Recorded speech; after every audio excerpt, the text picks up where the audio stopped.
SRSP పునరుజ్జీవ project on చేస్తే మొత్తం SRSP నింపొచ్చు, అది చేయడు.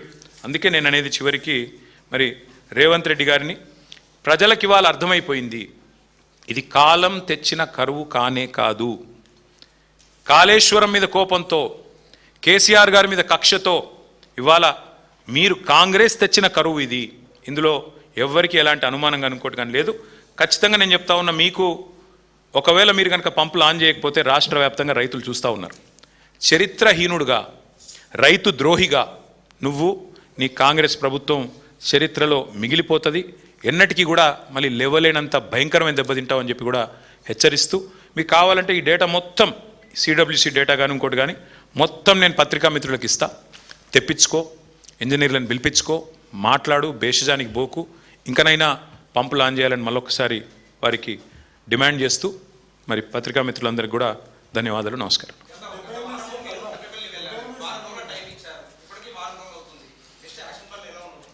ఇప్పుడు మేము ఒక్కరమే చెప్పలేదు కదా బ్రదర్, మేము మాతో పాటు ఇవాళ రాష్ట్ర వ్యాప్తంగా ఉండే రైతులు ఎదురు చూస్తూ ఉన్నారు. ఇవాళ జూలై 11, సాధారణంగా జూన్ మొదటి వారంలోనే లేదా జూన్ రెండో వారంలో వర్షాలు స్టార్ట్ అవుతాయి, మాన్సూన్ స్టార్ట్ అవుతుంది. నెల అయిపోయింది, రైతులందరూ మొగులు దిక్కు చూస్తున్నారు, మొగులు దిక్కు చూస్తున్నారు, కన్నెపల్లి దిక్కు చూస్తున్నారు. ఆడ నీళ్లున్నాయట, ఎత్తిపోస్తలేడు రేవంత్ రెడ్డి, ఏం చేయాలని చెప్పి ఎక్కడ వాళ్ళు అక్కడ ఊళ్ళల్లో బాధపడతా ఉన్నారు. మేము కూడా ఈరోజు మనస్ఫూర్తిగా చెప్తా ఉన్నాం, వర్షాలు పడాలనే కోరుకుంటున్నాం. ఎందుకంటే ఈ మూర్ఖుడు ఏం చేసేటట్టు లేడు. వర్షాలు పడాలి, రైతులు సంతోషంగా ఉండాలి, జలాశయాలు నిండాలి, రాష్ట్రం సుభిక్షంగా ఉండాలని కోరుకుంటున్నాం. కానీ ఈయనను చూస్తూ ఉంటే మాత్రం చేసేటట్టు లేడు. మా నాయకులు కేసీఆర్ గారితో నిన్న మొన్న కూడా మేమందరం కూడా మాట్లాడి చూద్దాం, ఇంకో 2-3 రోజులు చూద్దాం, చూసిన తర్వాత పార్టీగా కూర్చొని ఒక నిర్ణయం తీసుకుందామని చెప్పారు. దాన్ని బట్టి మా నిర్ణయం.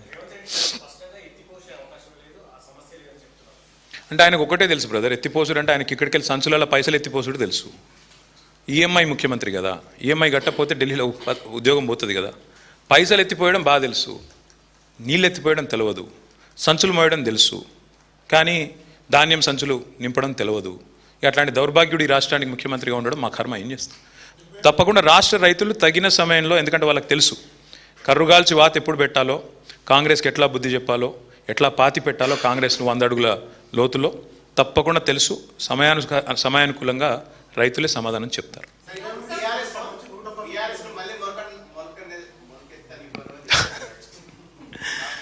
ఇప్పుడు మొలవదనుకున్న రాష్ట్రాన్నే మొలిపించిన పార్టీ మాది. మొలవదన్నారు. అట్లాంటి ఒక రాష్ట్రాన్నే మొలిపించిన నాయకుడు కేసీఆర్.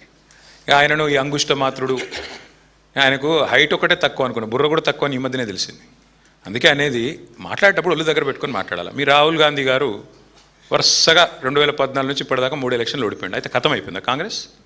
ఉంటుంది కదా, అడుగో బొడుగో ఆడనే ఉంటుంది. అట్లాంటిది ఇంత పవర్ఫుల్ పార్టీ, రాష్ట్రం తెచ్చిన పార్టీ, అంత పవర్ఫుల్ నాయకుడు ఒక్క ఎలక్షన్లో మీ అన్ని అబద్ధపు మాటలు చెప్పి ప్రజలను గోల్మాల్ చేసి దొంగోట్లతో గెలిచినావు నువ్వు. నీకే ఇంతుంటే, తెలంగాణ ప్రజల మీదకి తుపాకీ తీసుకుపోయిన నీకే ఇంతుంటే, తెలంగాణ తెచ్చిన మాకెంత ఉండాలని పెట్టుమని. అంత సిపాయి అయితే మొలకెత్తని అని అంటుండు కదా, పెట్టుమని. రాష్ట్రంలో ఎలక్షన్లు పెట్టుమని. ఉప ఎన్నికలు పెడతాడా, జిల్లా పరిషత్ పెడతాడా, లేకపోతే మొత్తం శాసనసభ రద్దు చేసి అసెంబ్లీకి పోతాడా, పొమ్మని చూస్తా. ఎందుకంటే ఆయనకు తెలుసు, ఆయన సర్వేనే చెప్తున్నది.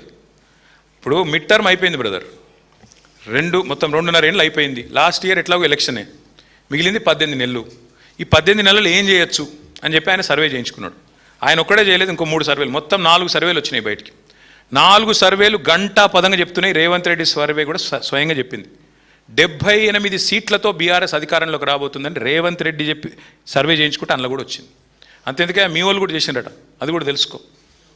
నీ పేరు వద్దులే కానీ మీ వాళ్ళు, మీ ఛానల్ పేరు చెప్తే మళ్ళీ అదో రపరప. కాదు, ఒక్క మాట, నేను చెప్పేది అబద్ధమైతే మరి ఏ దేవుడి మీద ఒట్టు పెడతాడు ఆయన చెప్పమను. ఏ దేవుడి మీద ఒట్టు పెడతాడో చెప్పమను. ఆయన చేసిన సర్వేలు ఏమొచ్చిందో పెట్టమని చెప్పమను.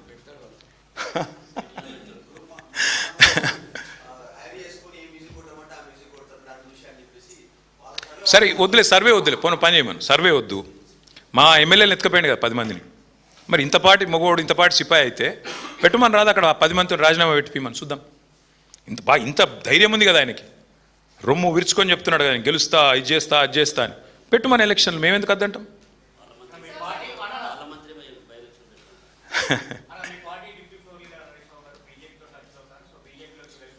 హరీష్ రావు గారు కేసీఆర్ గారు తయారు చేసిన ఒక సైనికుడు.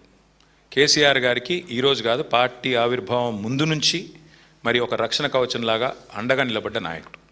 ఆయన మీద ఈ పుకార్లు ఎప్పటి నుంచో వస్తూనే ఉన్నాయి. ఆయన చెప్తానే ఉన్నాడు పాపం.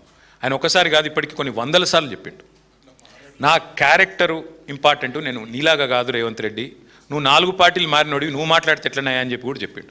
ఇక ఆయన ఇంకెన్నిసార్లు చెప్పిస్తారు పాపం.